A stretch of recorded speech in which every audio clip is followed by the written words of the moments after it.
deputada federal Bia Kicis, em encontro com o ex-deputado Manato, falou sobre a proposta de emenda à Constituição que reduz a idade da aposentadoria compulsória dos ministros do Supremo Tribunal Federal e sobre as repercussões da aprovação da PEC na Comissão de Constituição e Justiça da Câmara dos Deputados.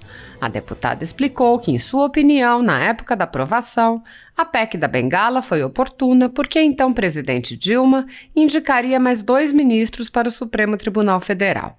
Bia Kicis lembrou que Dilma sofreu impeachment e disse: na época, a Dilma não tinha mais legitimidade para indicar. O povo já está entendendo que indicar ministro do Supremo é uma coisa muito séria. A Dilma já estava totalmente desgastada dentro do Congresso e fora. Bia Kicis explicou que, após a aprovação, observou-se que a PEC da Bengala gerou uma estagnação no Poder Judiciário e que uma oxigenação tornou-se necessária. A deputada disse: hoje um juiz fica mais de 20 anos no primeiro grau e não consegue ser promovido porque ninguém se aposenta. Então tem que oxigenar de novo as carreiras jurídicas. A deputada acrescentou: além disso, é claro que não faz bem para ninguém ficar tanto tempo no poder. Sinceramente, uma pessoa ficar 30, 40 anos como ministro do Supremo faz com que a pessoa simplesmente se sinta o rei da cocada. Não deve satisfação para ninguém. Basta a gente ver o grau de ativismo que existe hoje no Supremo. Não estão ligando para a Constituição, não estão ligando para a lei, não estão ligando para garantias e direitos fundamentais. Bia Kicis apontou que durante os debates na CCJ surgiu também a proposta de incluir um mandato para os ministros da Corte, acabando com a vitaliciedade, e o presidente do Supremo, Luiz Fux, se manifestou afirmando que o debate violaria a independência entre os poderes. Ela relatou: aí vem o ministro Fux e dá uma declaração que, sinceramente, tenho respeito pelas instituições, pelo cargo, mas isso não significa que eu tenha que concordar com manifestações, opiniões que, para mim, estão fora da Constituição. A deputada lembrou que, quando a PEC da Bengala aumentou a idade de aposentadoria compulsória, o Supremo não considerou que o Congresso feriu a independência dos poderes e questionou por que a diminuição feriria.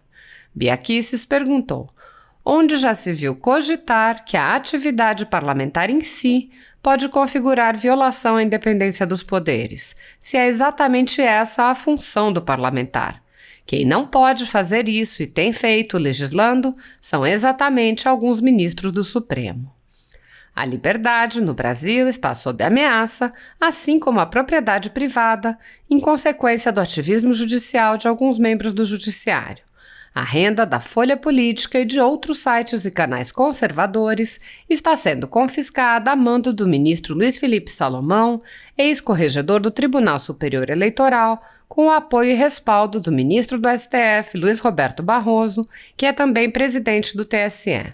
O confisco da renda atinge todos os vídeos produzidos pelo jornal, independente de tema, data ou qualquer outro fator.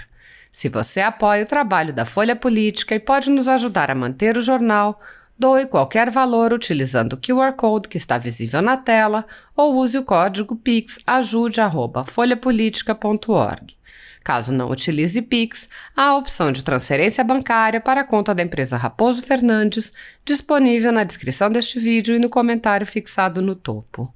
Com a sua ajuda, a Folha Política poderá se manter firme e continuar o seu trabalho. PIX ajude@folhapolitica.org. Assista.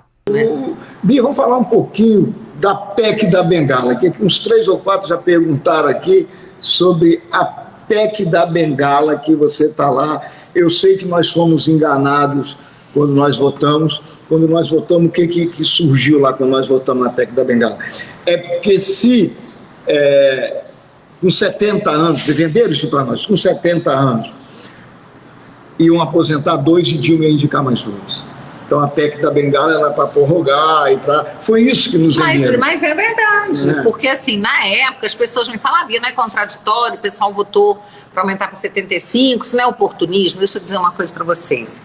Não era oportunismo, isso foi uma coisa oportuna. Porque a Dilma, quando foi aprovada aquela PEC, que levou para 75 anos a aposentadoria, compulsória dos ministros, ela não tinha legitimidade mais para indicar. Indicar ministro supremo, hoje as pessoas estão entendendo que é uma coisa muito séria. É uma das coisas mais sérias que o presidente da República faz. E o que acontece? A Dilma já estava totalmente desgastada dentro do Congresso e fora. Eu posso te afirmar isso porque eu fui uma das líderes nacionais para impeachment. Certo. O povo não queria mais a Dilma, mas de jeito nenhum. Que dirá a Dilma colocar mais 2 ministros supremos, mais 2 ministros da esquerda, quer dizer, o Supremo já é totalmente desequilibrado, né? Só tem, dos 11, acho que, sei lá, pelo menos 7 foram nomeados pela Dilma e pelo Lula. Acho que mais de 7, talvez 9. Bom, então, aquela época foi oportuna. Mas agora, o que se viu? Que gerou uma estagnação nas carreiras muito grande. Então, assim, juízes, desembargadores, promotores, e me pedindo para rebaixar, porque isso é uma promessa minha de campanha, essa revogação da PEC da Bengala. Vivem me pedindo que hoje um juiz, Manato, ele fica mais de 20 anos no primeiro grau e não consegue ser promovido, porque ninguém se aposenta. Então, tem que oxigenar de novo as carreiras jurídicas. Além disso, é claro que não é, assim, não faz bem para ninguém ficar tanto tempo no poder. Sinceramente, uma pessoa ficar 30, 40 anos como ministro supremo... Não dá, né? Faz com que a pessoa simplesmente se sinta o rei da cocada, não é?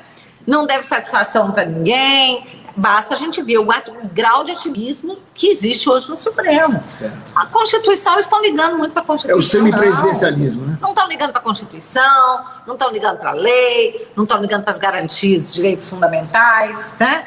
Então, eu acho que essa mudança ela é necessária. Nós aprovamos na CCJ, não foi um placar muito folgado, foi 34-25, quer dizer, para a PEC é uma margem pequena. Pequena. Nós precisamos aumentar essa margem.